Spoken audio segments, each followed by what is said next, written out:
3 minutes before midnight, my phone rang, and suddenly nothing in my life made sense.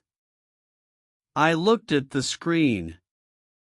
It was a hospital. Why was a hospital calling me? I answered with a shaking hand.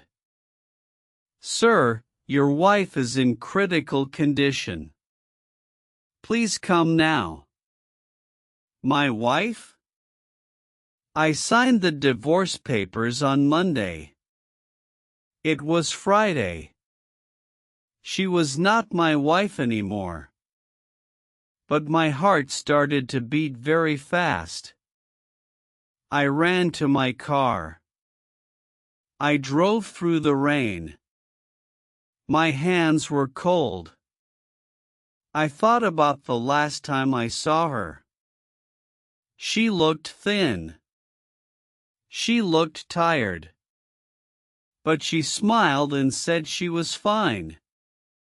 Why did I believe her? Why did I not ask more questions? The hospital lights were bright. I ran inside. A doctor stopped me. "Mr. Garcia," he said, "I am sorry. Your wife passed away 10 minutes ago." I fell to my knees. How could this be? She was only 28. She was healthy. Or so I thought. Then the doctor gave me a letter. It was from her. I opened it with shaking fingers.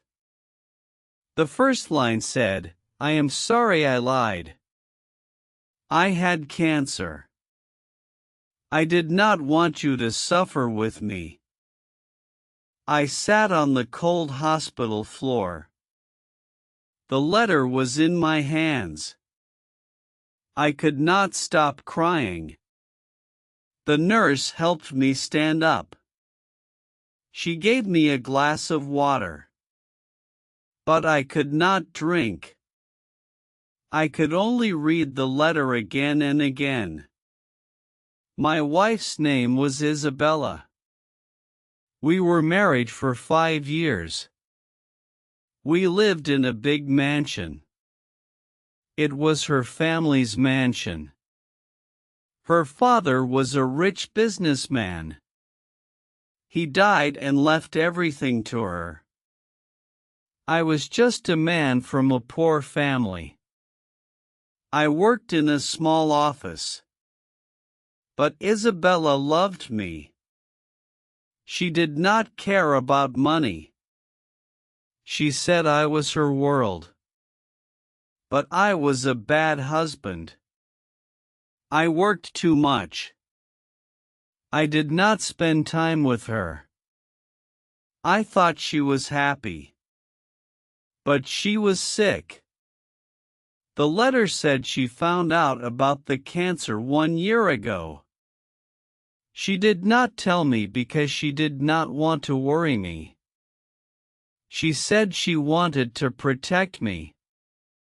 But I was the one who should protect her. I failed. I remembered the day I signed the divorce papers. Isabella asked me for a divorce. I was shocked. I asked why. She said she did not love me anymore. She said she wanted to be free. I was angry. I shouted at her. I said she was selfish. I signed the papers without reading them. I did not look at her face. If I had looked, I would have seen the tears.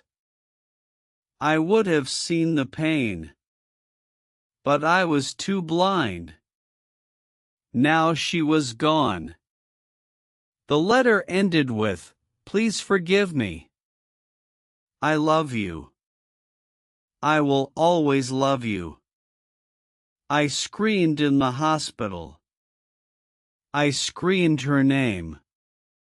But she could not hear me. The next day, I went back to the mansion. It was empty. The butler, Mr. Kim, opened the door. He looked sad. "Sir, I am sorry for your loss," he said. I walked inside. The house felt cold. I went to Isabella's room.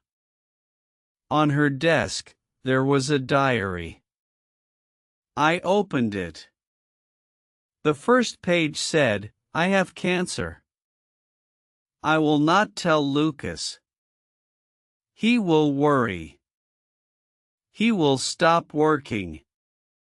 He will lose his job.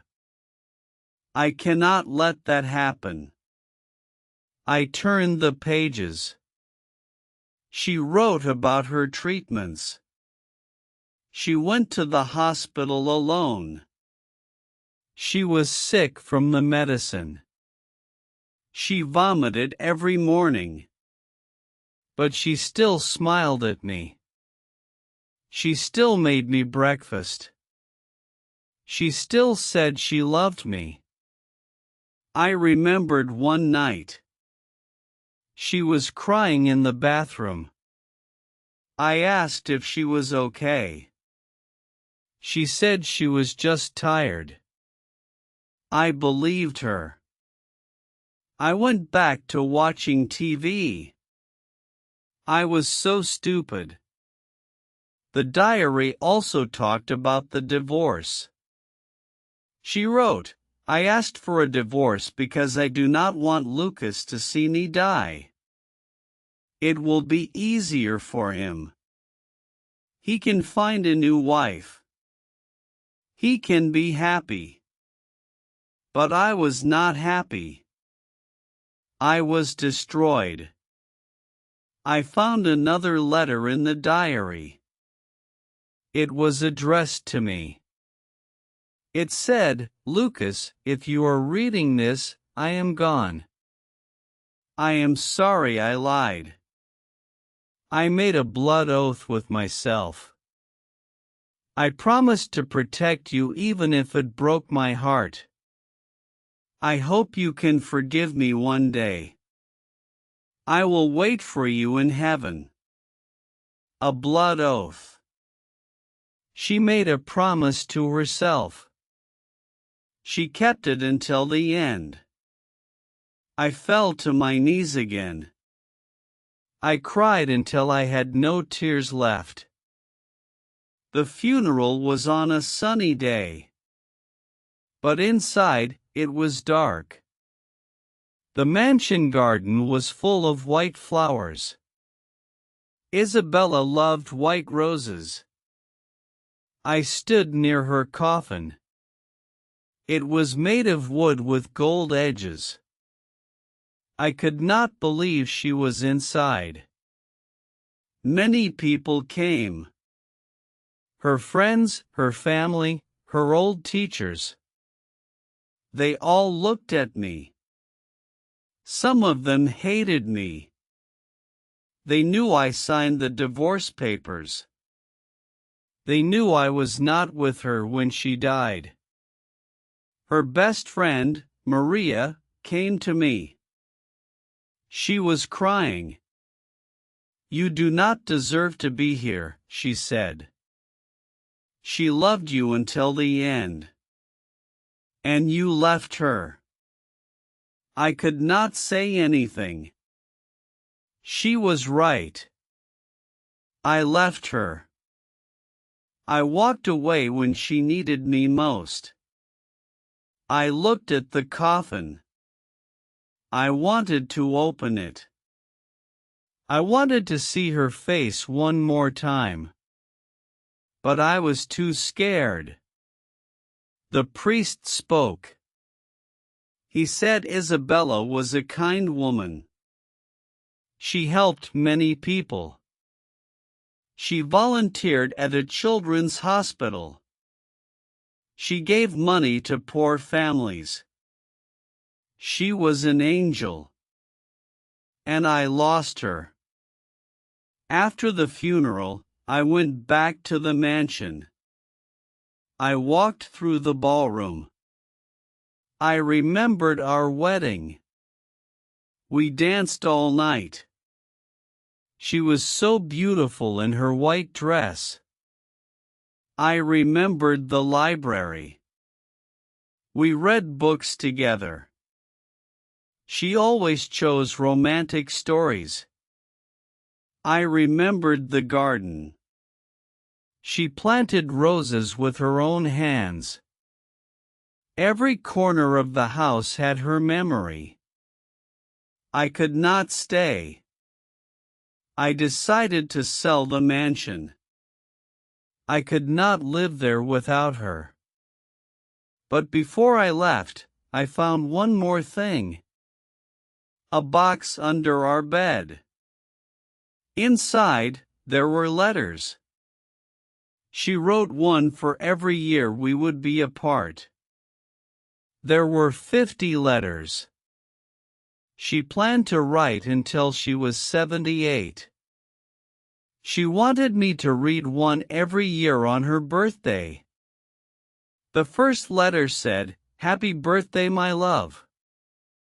I hope you are smiling.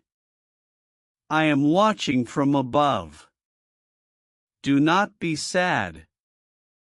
Live your life. Find love again. But always remember, I will be your first and last true love." I held the letter to my chest. I promised her I would live for her. I am writing this story 1 year later. I still miss Isabella every day. But I am learning to live.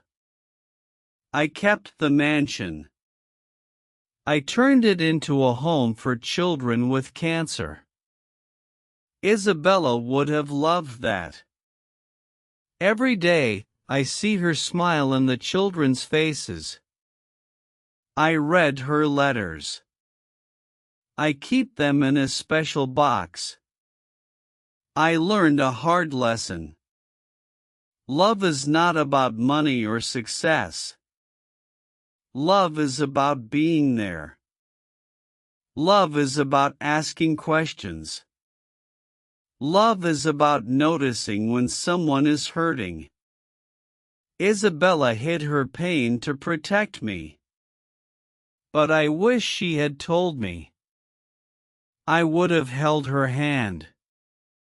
I would have been with her in every moment. Do not make my mistake. If you love someone, tell them. If they are sick, stay with them. Do not let pride or anger keep you apart. Life is short. Every moment is precious. Isabella taught me that. She was my angel. And now, I try to be an angel for others. I hope you learn from my story. I hope you love deeply. I hope you never have to say goodbye too soon. Thank you for listening. If you liked this story, please subscribe. I will share more stories every day.